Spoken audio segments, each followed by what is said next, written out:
Jika kita mengangkat dua buah kertas seperti ini, kemudian kita tiupkan udara di antara keduanya, apakah yang akan terjadi? Apakah kedua kertas akan saling menjauh, saling mendekat, atau tetap diam di tempat? Coba kita lakukan percobaannya. Coba ditiup. Ternyata kedua kertas saling mendekat. Hal ini bisa dijelaskan oleh hukum Bernoulli. Di video kali ini kita akan membahas tentang hukum Bernoulli. Di fluida statis kita sudah belajar bahwa tekanan di suatu titik itu bergantung pada kedalaman titik tersebut dari permukaan fluida. Semakin dalam titik tersebut, semakin besar pula tekanannya. Sekarang, bagaimana dengan tekanan pada fluida yang mengalir? Apa pengaruh kecepatan aliran fluida terhadap tekanannya?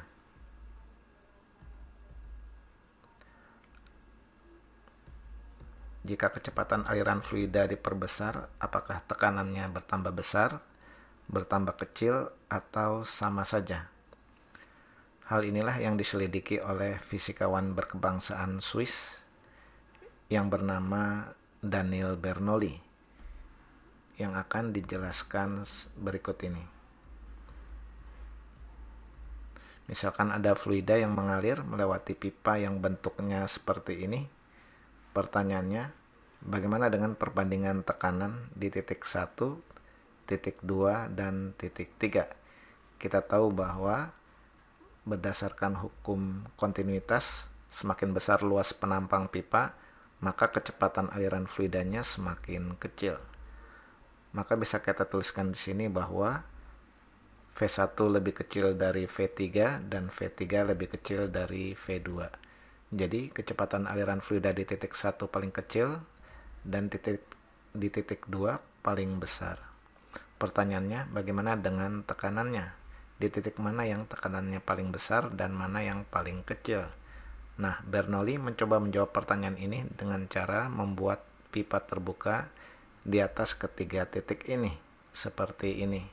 Penjelasannya adalah, jika tekanan fluida di suatu titik besar, maka ketinggian permukaan fluida di atasnya akan tinggi. Sebaliknya, jika tekanan fluida di titik tersebut kecil, maka ketinggian permukaan di atasnya akan rendah. Nah, ternyata dari percobaan didapatkan hasil sebagai berikut. Di titik 1, ketinggian permukaan fluidanya paling tinggi. Dan di titik 2, ketinggian permukaan fluidanya paling rendah. Yang berarti tekanannya paling besar di titik 1 dan paling kecil di titik 2. Kita tuliskan P1 lebih besar dari P3, lebih besar dari P2.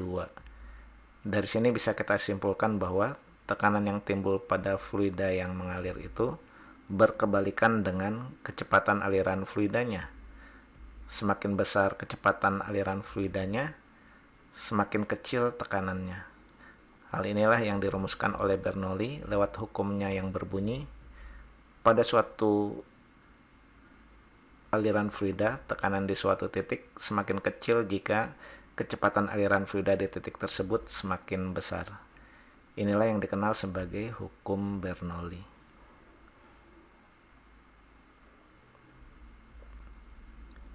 Hukum Bernoulli ini bisa dinyatakan secara eksplisit lewat sebuah persamaan yang akan kita turunkan sebagai berikut. Misalkan ada aliran fluida yang melewati pipa yang bentuknya seperti ini. Kita bayangkan suatu sistem fluida mengalir dengan cara kita batasi hanya bagian ini saja. Yang di bawah ini kita beri nama titik 1 dan yang di atas ini kita beri nama titik 2. Jadi ini ada titik 1 dan titik 2. Kecepatan aliran fluida di titik 1 adalah V1 dan kecepatan aliran fluida di titik 2 adalah V2. Luas penampang pipa di titik 1 A1 dan luas penampang pipa di titik 2 A2. Karena sistemnya kita batasi hanya sepotong ini saja, berarti di sini ada tekanan eksternal sebesar P1 dan di sini ada tekanan eksternal sebesar P2. Ketinggian di titik 1 adalah H1 dan ketinggian di titik 2 adalah H2. Maka setelah selang waktu delta T, potongan fluida yang ada dalam sistem kita akan bergeser, berpindah misalkan sejauh ini. Di titik 1, fluida pada sistem kita berpindah sejauh delta S1, dan di titik 2, fluida pada sistem kita berpindah sejauh delta S2. Dengan demikian, dalam selang waktu delta T ini terjadi perpindahan fluida dari bawah ini ke atas ini. Kalau kita analisis, usaha yang diperlukan untuk memindahkan fluida sejumlah yang di bawah ini ke atas ini berdasarkan teorema usaha energi bisa kita tuliskan sebagai berikut. Usaha total yang dilakukan pada sistem sama dengan perubahan energi mekanik pada sistem tersebut, di mana usaha total yang dilakukan itu sama dengan gaya yang bekerja pada penampang 1 dikali delta S1 dikurang gaya yang bekerja pada penampang 2 dikali delta S2. Ini sama dengan perubahan energi mekanik, berarti energi mekanik di lokasi 2 dikurang energi mekanik di lokasi 1. Ingat, misalkan ada balok di atas lantai, kemudian ada dua gaya yang bekerja, kita beri nama F1 dan F2, kemudian baloknya berpindah sejauh delta S, maka usaha total yang dilakukan pada balok itu sama dengan F1 kali delta S dikurang F2 kali delta S. Energi mekanik sendiri bisa diuraikan menjadi energi potensial ditambah energi kinetik. Berarti energi mekanik 1 bisa diuraikan menjadi energi potensial 1 tambah energi kinetik 1. Sekarang tinjau gaya F1 ini. Ingat, tekanan sama dengan gaya persatuan luas, berarti gaya itu sama dengan tekanan dikali luas. Berarti F1 ini bisa diuraikan menjadi P1 kali A1. Ini dikali delta S1, sedangkan F2 bisa diuraikan menjadi P2 kali A2. Ini dikali delta S2. Kalau kita lihat pada gambar, A1 kali delta S1 ini tidak lain merupakan volume dari sejumlah fluida yang berpindah ini. Berarti A1 kali delta S1 ini bisa diganti dengan volume 1. Sedangkan A2 kali S2 ini tidak lain merupakan volume fluida yang dipindahkan ke atas sini. Kita tuliskan berarti ini P2 kali V2.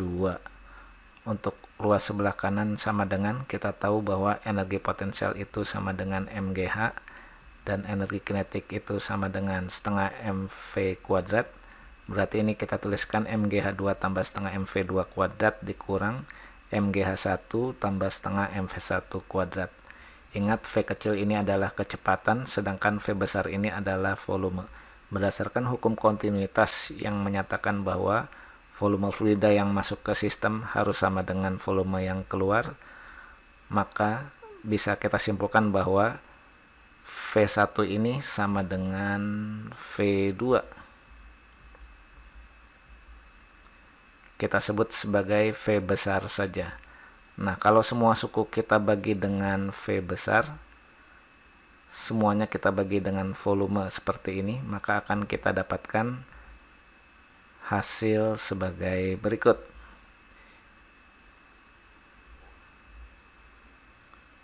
Ini volume dengan volume bisa dicoret, ini juga sama bisa dicoret.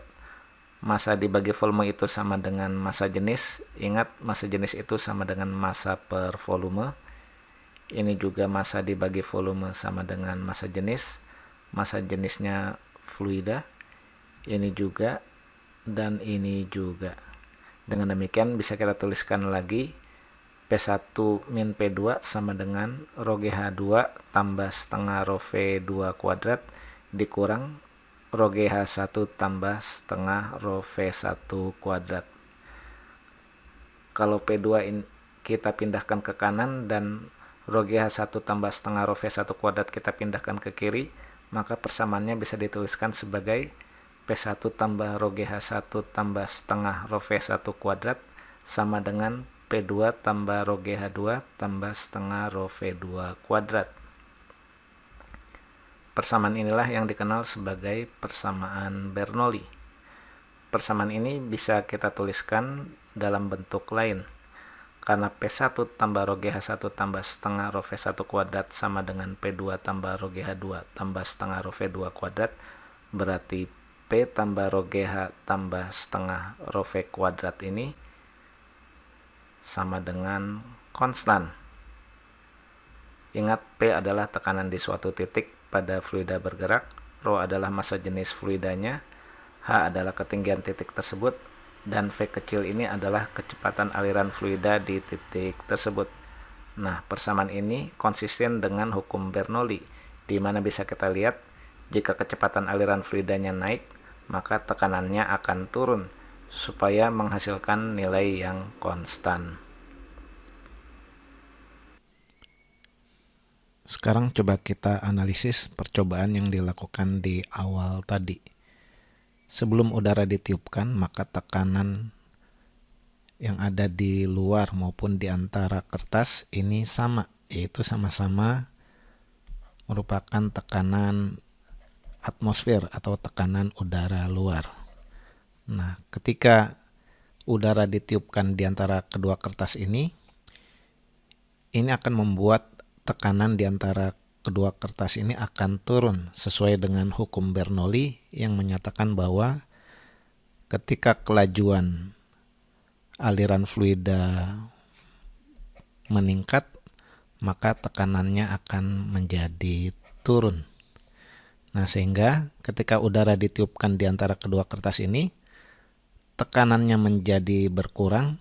Ini menyebabkan tekanan yang ada di luar kertas menjadi lebih besar dibandingkan dengan tekanan yang di antara kedua kertas. Inilah yang akan menekan kertas sehingga keduanya menjadi saling berdekatan ketika udara ditiupkan di antara kedua kertas. Penerapan hukum Bernoulli ini banyak digunakan dalam kehidupan kita, misalkan pada gaya angkat pesawat udara ataupun pada alat penyemprot nyamuk, dan masih banyak lagi. Sekarang perhatikan contoh soal berikut. Kata soal, air mengalir melewati suatu pipa seperti terlihat pada gambar di bawah ini. Jika tekanan di titik 1 adalah 10⁵ Pascal, hitunglah tekanan di titik 2. Nah, ini ada aliran fluida, V1-nya 2 meter per sekon, V2-nya 4 meter per sekon, dan beda ketinggian keduanya 2 meter. Maka tekanan di titik 2 bisa kita cari dengan menggunakan persamaan Bernoulli yang menyatakan bahwa P1 tambah rho GH1 tambah setengah rho V1 kuadrat sama dengan P2 tambah rho GH2 tambah setengah rho V2 kuadrat. Kita masukkan nilainya. P1-nya kata soal 10⁵ tambah rho karena air itu massa jenisnya 1000 kg per meter kubik. Berarti kita tulis 10⁵, G-nya kita gunakan 10, H1-nya kita anggap ini ketinggiannya 0.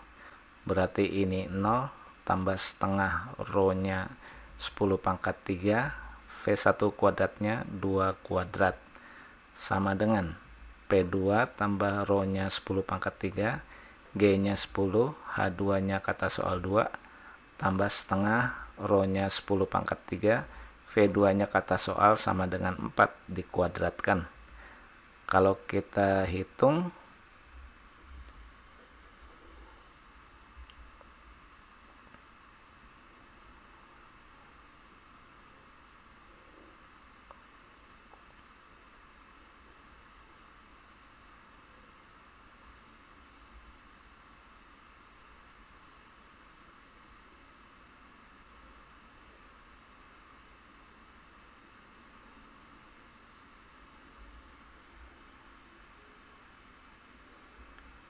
kita dapatkan P2 sama dengan 74.000 Pascal.